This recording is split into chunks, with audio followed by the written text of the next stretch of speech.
जय जय रघुवीर समर्थ। जय जय रघुवीर समर्थ।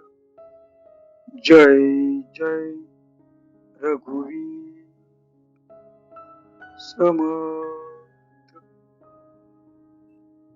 उपस्थित असलेले सर्व श्रोतृजन हो, आपणा सर्वांचे आजच्या या ग्रंथ वाचनाच्या उपक्रमात चैतन्य आत्मन हे चॅनल सहर्ष स्वागत करीत आहे।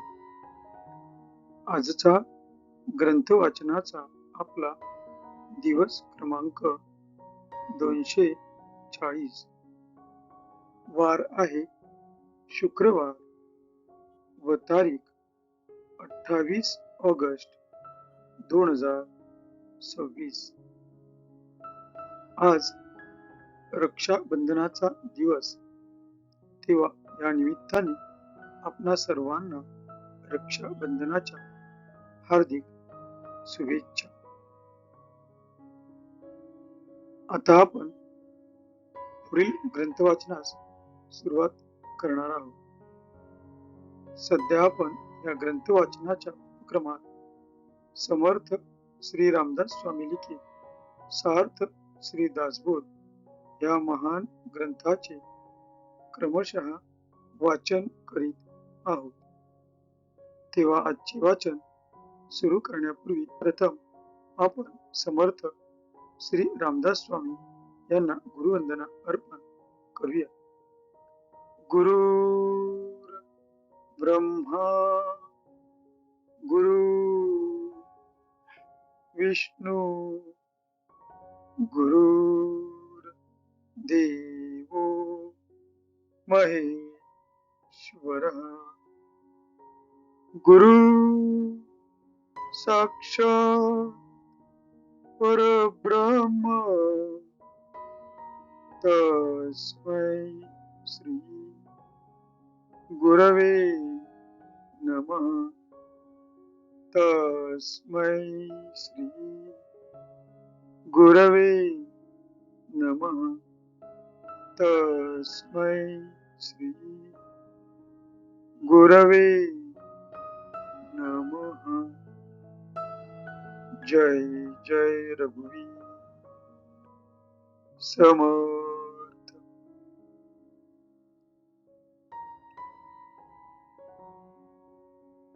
आता आपण सार्थ श्री दासबोध या ग्रंथाच्या नित्य वाचनाने किंवा नित्य श्रवणाने त्याचा आपल्या जीवनावर कोणत्या प्रकारे प्रभाव पडतो ते आपण समर्थ श्री रामदास स्वामी यांनी लिहिलेल्या फलश्रुतींच्या रूपाने वाचणार आहोत। या फलश्रुतीचे सुंदर असे वर्णन समर्थ श्री रामदास स्वामी यांनी त्यांच्या सार्थ श्री दासबोध या ग्रंथातील प्रथम दशकातील प्रथम समासात केलेले आहे। या फलश्रुतींपैकी काही महत्वाच्या फलश्रुतींचे आता आपण वाचन करणार आहोत। सर्व संशय एकदम नाहीसे होऊन आचारांमध्ये ताबडतोब फरक पडतो।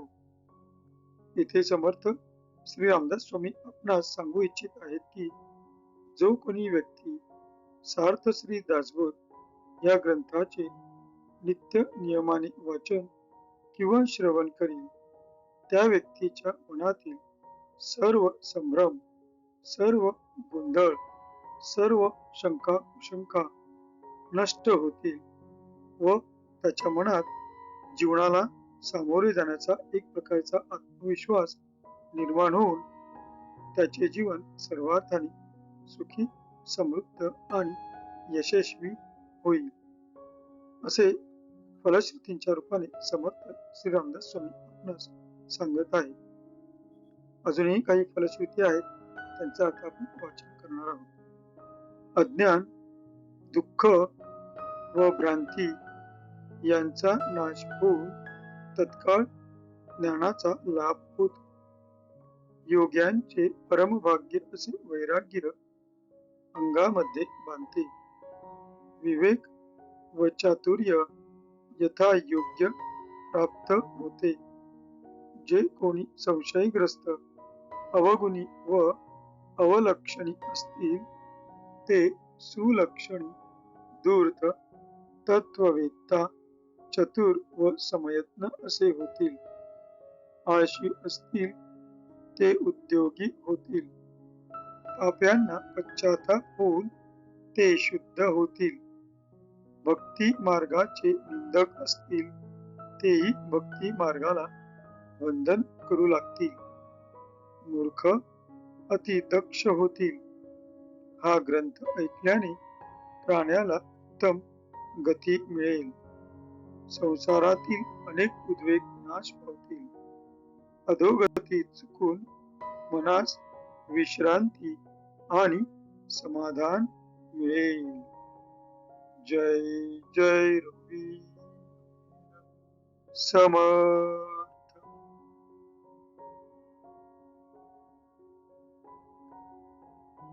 आता आपण सार्थ श्री दासबोध या ग्रंथाच्या क्रमशः वाचनास सुरुवात करीत आहोत. आजपासून आपण या ग्रंथातील दशक 7वा 14 ब्रह्मांचा या 7व्या दशकातील मंगलाचरण या पहिल्या समासाच्या वाचनास सुरुवात करीत आहोत. आपणासमोर जे पृष्ठ दिसत आहे त्या पृष्ठातील पहिलीच ओळ श्रीराम या शब्दाने सुरू होते, तर तेथूनच आपण आजच्या ग्रंथ वाचनास सुरुवात करूया. श्रीराम विद्यावंतांचा पूर्वज, विद्यावंतांचा पूर्वजू, मत्ताननु एकद्विजू, त्रिनयेन चतुर्भुजू, परश पाणी, कुबेरापासूनी अर्थ, वेदापासून परमार्थ, लक्ष्मीपासून समर्थ, भाग्यासी आले, तैशा मंगळमूर्ती आद्या, पासूनी झाल्या सकळ विद्या, तेने कवी लाघव गद्या, सत्पात्र झाले. जैसी श्री समर्थांची लेकुरे, नाना अलंकारी सुंदरे, मूळ पुरुषाचेनी द्वारे, तैसे कवी. नमो ऐसिया गणेंद्रा, विद्या प्रकाशे पूर्णचंद्रा, जयाचेनी बोध समुद्रा, भरिते दाटे बळे, जो कर्तृत्वास आरंभ, मूळ पुरुष मुळारंभ, जो परात्पर स्वयंभ, आदि अंती, तयापासून प्रमदा, इच्छा कुमारी शारदा, आदित्यापासून गोदा, मृगजळ वाहे, जे मिथ्या म्हणताच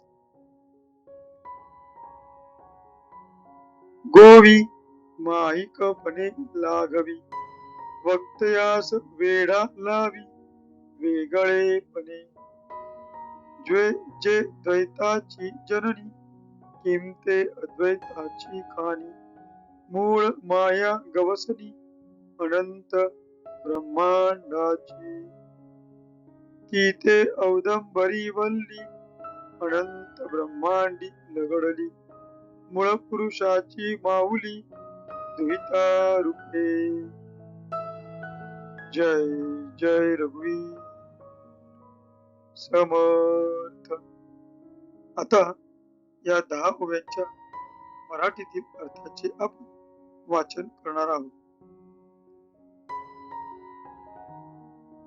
आपणासमोर जे पृष्ठ दिसत आहे त्यातील पहिलीच ओळ गणेश ज्ञात्यांचा मूळ पुरुष या शब्दाने सुरू होते, तर तिथूनच आपण आजच्या मराठीतील अनुवादाच्या वाचनास सुरुवात करीत आहोत.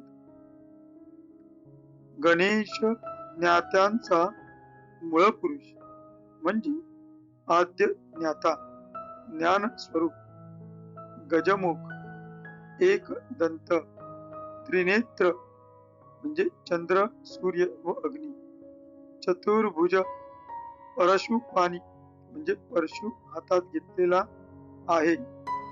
कुबेरापासून संपत्ती मिळते, वेदांपासून परमार्थ प्राप्ती होते. समर्थ असतात ते लक्ष्मीच्या योगाने भाग्य वैभवाला चढतात. त्याप्रमाणे मंगलमूर्ती मूळ पुरुष श्री गणेश सर्वांचे मूळ होय आणि त्याच्यापासून सर्व विद्या उत्पन्न झाल्या. म्हणून कवी कविता, कौशल्य व गद्य रचना करून योग्यतेस चढले.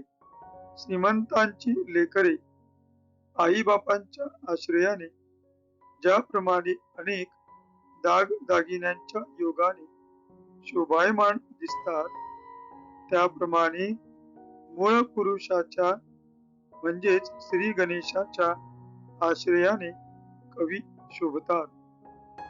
प्रासादिक कवींच्या वाणी प्रतिभा, प्रेम, प्रसादादी गुण प्रकट होतात. अशा श्री गजाननास मी नमस्कार करतो. तो विद्यारूप प्रकाशाचा पूर्ण पौर्णिमेचा चंद्र असून त्याच्यामुळे बोध म्हणजे ज्ञानरूपी समुद्राला भरती येते. हा मूळ पुरुष सकल कर्तृत्वाचा मूळ आरंभ होय. त्याचपासून विश्वरचनेचे कार्य सुरू झाले. तो मायेच्या पलीकडचा व स्वयंभू असून मायेच्या आधी अंती आहे. अशा श्री गणेशाला वंदन असो. त्या मूळ पुरुषापासून इच्छा म्हणजे स्फूर्ती रूपी स्त्री निर्माण झाली. तिलाच कुमारी शारदा असे म्हणतात. पण सूर्यामुळे गोदारूप मृगजळ जसे भास मात्र वाहतेसे दिसते, तशी ती भास मात्र पोटी आहे. सूर्यापासून गोदा व मृगजळ ही दोन्ही उत्पन्न होतात. त्याप्रमाणे मूळ पुरुषापासून आपल्या इच्छेने कौमार्य धारण करणारी अशी शारदा नामक स्त्री उत्पन्न झाली. सत्य स्वरूप सूर्याच्या योगाने मिथ्या मृगजळ दिसते, त्याप्रमाणे ब्रह्माच्या अधिष्ठानावरून शारदा मूळ माया मिथ्याच आहे. पण तिला मिथ्या म्हटले की ती अधिक पाषाण गोवते. ती मोठी माईक व लाघवी म्हणजे नाटकी असून वक्ता ब्रह्म निरूपण करू लागला की त्यास भुलवून ब्रह्मापासून वेगळा करते. आपण नामा निराळी राहून वक्ताला भुलवितो. माया खोटी आहे असे म्हणण्यातच माया म्हणून काहीतरी कल्पना बोलणाऱ्याच्या चित्तात उभी राहते व त्या कल्पनेनेच तो भोवला जातो. त्या मूळ मायेपासून द्वैताची उत्पत्ती होत असल्यामुळे ती द्वैताची आई होय आणि तिच्या योगाने ब्रह्मप्राप्ती होत असल्यामुळे स्तवन भजन भक्ती भाव माये वाचुनी नाही ठाव. ती द्वैताची खान आहे. तिने अनंत ब्रह्मांडास आच्छादून टाकून गवसणी घातली आहे. अशी ही मूळ माया अनंत ब्रह्मांडांना आपल्या उदरात घेते, किंवा तिच्या पवित्रपणामुळे तिला औदुंबरवल्ली म्हणावेसे वाटते.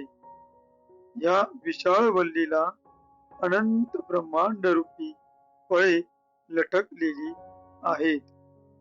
अहम म्हणजे मूळ माया, एकोहम म्हणजे मूळ पुरुष, बहुश्याम म्हणजे प्रकृती.